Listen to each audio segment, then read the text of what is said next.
ఆశ్చర్యపోతున్నారా CI గారు? మన department పేరు ప్రతిష్టలైన ఆ తండ్రి శవరూపంలో మోసుకొచ్చినందుకు సిగ్గుపడండి. బలహీనలను కాపాడవలసిన మన పోలీసు వ్యవస్థను అవసరాలకు అద్దెకిచ్చే మీ బ్రోకర్ గుణాలను అసహించుకోండి. నికృష్టమైన మీ వ్యక్తిత్వాన్ని మీరే చేయించుకోండి. మిస్టర్ తిలక్, నువ్వేం మాట్లాడుతున్నావు నీకు తెలుసా? మదవెక్కి మాట్లాడటానికి నీలాగా ధనవంతుల ఇళ్లలో డబ్బు కోసం విశ్వాసం చూపే బలిసిన కుక్కను కాదు నేను. నా తండ్రి చావుకు నిరసనగా ఒక్క క్షణం నేను నా వృత్తి ధర్మాన్ని మర్చిపోయి ఉంటే నిన్ను ఆ రాయుణ్ణి ముక్కలుగా నరికి వాటిని నా తండ్రి శవం మీద పూలుగా తల్లుండేవాడిని. మళ్ళీ ఇలాంటి దుర్మార్గాలు చేయకుండా మీ తలల్ని స్టేషన్ గుమ్మానికి వేలాడగట్టుండేవాడిని. ఇలాంటి కుక్కల్ని చీపురుపులతో కొడితే పడిపోతాయి. మాంసం తినే పులి లోపలుంది. దాన్ని చట్టం అనే ఆయుధంతో కొట్టాలి. అదే మన ధర్మం. ఆ ధర్మం కోసమే నేను నిస్సహాయుడిగా నిలబడ్డాను రాజేశ్వరీదేవి గారు. నేను తొడిగిన ఈ యూనిఫామ్, నా ఉద్యోగం, నా మీద పెట్టిన బాధ్యత నా అడుగులకు అడ్డుపడుతున్నాయి. అన్యాయం జరిగిన వాళ్ళు పోలీసుల దగ్గరకు వచ్చి మాకు న్యాయం చేయండి అని అడుగుతారు. కానీ వృత్తి ధర్మానికి కట్టుబడిన ఈ పోలీస్ ఆఫీసర్ ప్రజల్నే ప్రాధేయపడుతున్నాడు. మేడం, నాకు న్యాయం చేయండి అని. I want justice madam, I want justice. CI గారు, మాస్టర్ మరణానికి కారణమైన ఆ రాయుడిని వెంటనే కస్టడీలో తీసుకుంటారా, లేకపోతే చట్టాన్ని మా చేతిలో తీసుకున్న పని మమ్మల్ని చేయమంటారా? చెప్పండి. దేశంలోని శాంతి భద్రతలకు దిష్టి తీసిన బొమ్మలా నిలబడ్డా ఇతనని చెబుతాడు మేడం. అతని డ్యూటీని మనమే నిర్దాక్షిణ్యంగా చేసుకు పెడతాం. పదండి. మిస్టర్, ఒక్కడుగు ముందుకు వేసిన ఆ తర్వాత జరిగే పరిణామాలకు మీరే బాధ్యత వహించవలసి ఉంటుంది. అమాయకులైన ప్రజల్ని కాపాడటానికి నీకు ఇచ్చిన ఉద్యోగాన్ని అడ్డం పెట్టుకుని హంతకులకు రక్షణగా కాపలా కాస్తున్నావా? నేరస్తుల్ని స్వాధీనం చేసుకోలేని మగతనం తెచ్చిన మీ అధికారాన్ని, ఆ టోపీని, ఆ యూనిఫామ్ ని ప్రజల పాదాల ముందు పెట్టి అసమర్థులని పక్క తప్పుకో. రండి.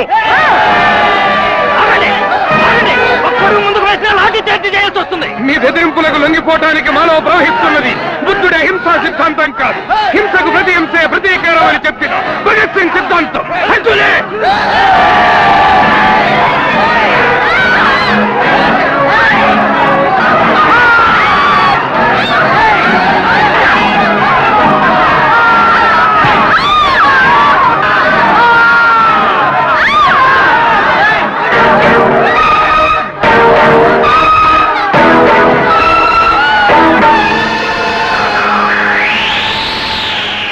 స్వాగతం చెల్లెలా, సుస్వాగతం.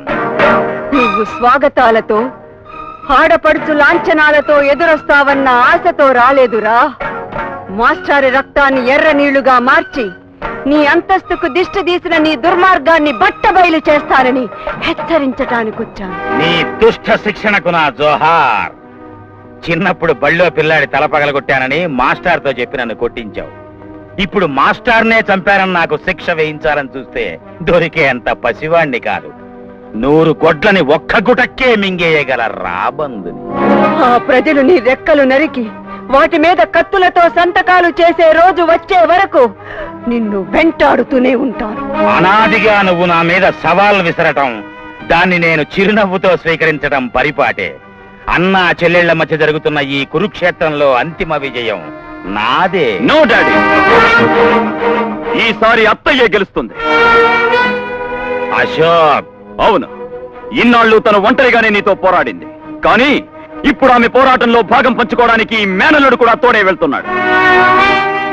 ఇన్నాళ్ళు నీ అధర్మ పిసుకు తిన్నెలో తలదాచుకున్న నేను ఈనాడు తల ఎత్తి నిన్ను ఎదిరించడానికి వెళ్తున్నాను. బుద్ధుడికి బోధి వృక్షం కింద జ్ఞానోదయం అయితే ఈ అశోక్కి నీ అవినీతి నిలయంలో విజ్ఞానోదయమైంది. అత్తయ్యకు అండగా నీ మీద కత్తి దుయ్యడానికి వెళ్తున్నాను. శభాష్. హిరణ్యకశిపుడి కడుపున ప్రహ్లాదుడు పుట్టాడని పురాణాల్లో చదివాను. ఇప్పుడు కళ్ళారా చూస్తున్నాను. ఈ ప్రహ్లాదుడే భీముడై నిన్ను 2 ముక్కలుగా చీల్చేలా చేస్తాను. 2 ముక్కలుగా చీలిస్తే మళ్ళీ ఒక్క ముక్కగా అతుక్కోగల కెపాసిటీ ఉన్న జరాసంధరాయుణ్ణి. లేదు, ఆ 2 ముక్కల్లో ఒకదాన్ని కాశ్మీరంలో, రెండో దాన్ని కన్యాకుమారిలో విసిరేసి ఆ ప్రజలే నీ కళేబరాన్ని మళ్ళీ అతుక్కోకుండా చేస్తారు. నార్మల్. నా తండ్రి నా నుంచి దూరంగా వెళ్ళిపోయి ఉండొచ్చు సిద్ధాంతాల కోసం. నా చెల్లెలు నా నుంచి విడిపోయి ఉండొచ్చు పసుపు కుంకాల కోసం. నా కొడుకును నువ్వు తాత్కాలికంగా రెచ్చగొట్టినా వాడు మళ్ళీ తిరిగి నా దగ్గరికే వస్తాడు. ఎందుకంటే వాడు నా అడుగు జాడల్లోనే పుట్టి పెరిగాడు గనక. నో, నీ డబ్బుకు అది ఇచ్చే సుఖాలకు గుడ్ బై. నీ అధికారానికి అది చేసే అరాచకాలకు గుడ్ బై. నువ్వు నేర్పిన దురలవాట్లకు, దుష్ట బుద్ధులకు గుడ్ బై. పేదవాళ్ల మాంసంతో పునాది వేసి వాళ్ళ రక్తాన్ని సిమెంటుతో కలిపి కట్టిన నీ ఈ శ్మశాన భవనం నుంచి మానవత్వం గల మనుషులు బతికే చోటుకి వెళ్ళిపోతున్నాను. Good bye for ever.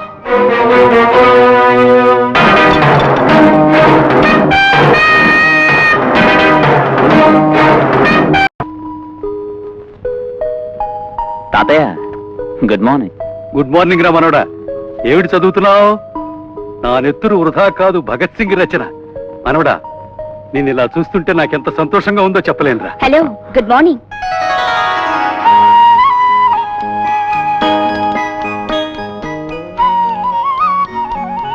నేను మారాను అని ఆనాడు మీరు మా ఇంటి ముందుకొచ్చి చెబితే నేను నమ్మలేదు. కానీ ఈ రోజు మీరు మారారు అని నేను మనస్ఫూర్తిగా నమ్ముతున్నాను. తీసుకోండి.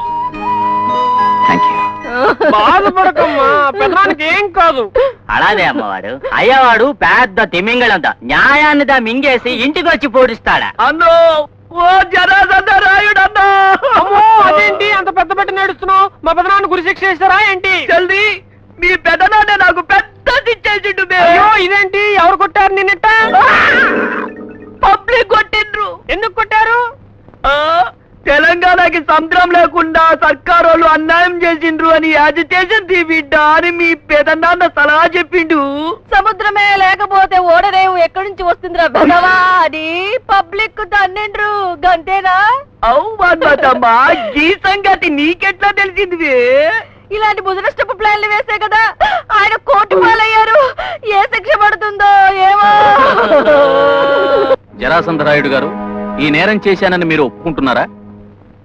యువర్ ఆనర్, మహర్షులు ఎక్కడన్నా మందు తాగుతారా? గోవులు మాంసం తింటాయా చెప్పండి?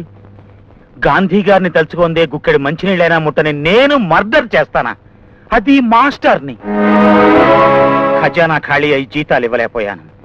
యూనియన్ సెక్రటరీ సూర్య మాస్టారు ఆ రోజు జీతాలు చెల్లించే విషయం నాతో చర్చించడానికి మా ఇంటికి వచ్చారు. 1వ తారీఖున ఇచ్చేస్తాను మాస్టారు అని వారికి నచ్చజెప్పి నేను సంతకం చేసిన అగ్రిమెంట్ పేపర్లు వారికి ఇచ్చి పంపాను. అబద్ధం. లోపల నాన్నగారితో ఘర్షణ పడుతుండగా లోనికి రాబోతున్న బాబును కూడా మీ మనుషులు చంపాలని చూశారు. అవును, మాస్టర్ గారు లోపలికి వెళ్ళడం చూశానే కానీ బయటికి రావడం మాత్రం నేను చూడలేదు. పైగా బాబు వెంట రౌడీలు పట్టడం కూడా కళ్ళారా చూశాను. అయ్యా, కేసులు వాదించడానికి లాయర్ల మేము ఇక్కడ ఉన్నాం కదా. లాయర్లా ఉన్నావు అని చెప్పుకునే దుస్థితిలో పడిందండి న్యాయవాదుల పరిస్థితి. సూర్యం మాస్టర్ శవాన్ని పోస్ట్ మార్టం చేసిన డాక్టర్ని ప్రవేశపెట్టండి. డాక్టర్ గారు, సూర్య మాస్టారు ఎలా చనిపోయారో కోర్టు వారికి వివరించండి. సూర్యం మాస్టర్ కి హిస్టీరియా వ్యాధి ఉంది. కాలువ దాటుతుండగా అది తిరగబెట్టి కాలువలో పడిపోయి ఉంటారని, అప్పుడు నవరగంతకు గాయమై ఆయన చనిపోయి ఉంటారని నేను భావిస్తున్నాను. అంతేకాదు యువరానర్, రాయుడు గారి సంతకంతో జీతాలు ఇస్తాను అని రాసిచ్చిన అగ్రిమెంట్ కాగితాలు సూర్యం మాస్టర్ శవం చేతిలో ఉన్న ఈ సంచిలోనే దొరికాయి. రాయుడు గారు చెప్పినట్టే ఈ కాగితాలు తీసుకుని బయటికి వెళ్లిన తర్వాతే మాస్టర్ కాలువలో పడి చనిపోయి ఉంటారు. కనుక ఇది సహజమైన మరణమేనని మనవి చేసుకుంటూ ఈ ఆధారాలు పరిశీలించమని కోరుకుంటున్నాను. No mister justice, no. వాడు కేసును తారుమారు చేస్తున్నాడు. డబ్బుతో అధికారం నోటికి తాళం వేస్తున్నాడు. పలుకుబడితో న్యాయం గొంతుకు ఉరి బిగిస్తున్నాడు. మాస్టర్ అమానుషంగా చంపిన ఆ నీచుణ్ణి కఠినంగా శిక్షించి న్యాయాన్ని ధర్మాన్ని కాపాడింది సార్. ఆర్డర్. ఎందుకు సార్ ఈ ఆర్డర్లు? రాయుడు లాంటి మనుషులు చేస్తున్న దుర్మార్గాలను అరికెట్టలేని మీ అధికారాన్ని ముందు ఆర్డర్లో పెట్టుకోండి. డబ్బున్న వాళ్ళ కేసును మాఫీ చేసుకోవడానికి, సాక్ష్యాలను తారుమారు చేయడానికి సమయాన్ని కల్పిస్తున్నాయే మీ వాయిదాలు. వాటిని ఆర్డర్లో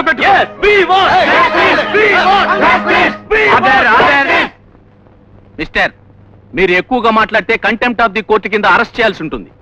ఇది మొదటి తప్పుగా భావించి క్షమిస్తున్నాను. కేసును తీర్పు కొరకు వాయిదా వేయడమైనది.